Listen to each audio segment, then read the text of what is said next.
Assalamualaikum teman-teman. Teman-teman, ini adalah air rebusan dari bunga belimbing wuluh. Kegunaannya adalah untuk meredakan batuk pada anak. Untuk orang dewasa juga bisa. Cara membuatnya sangat mudah, yaitu siapkan bunga belimbing wuluh. Bunga belimbing wuluh seperti ini ya teman-teman. Banyak sekali manfaat dari bunga belimbing wuluh ini.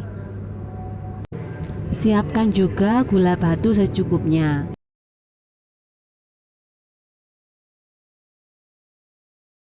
Rebus bunga belimbing dengan air secukupnya.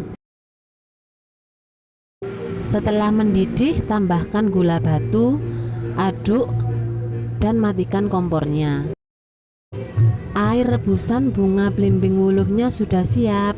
Rasanya sedikit kecut dan ada manisnya karena diberi gula batu.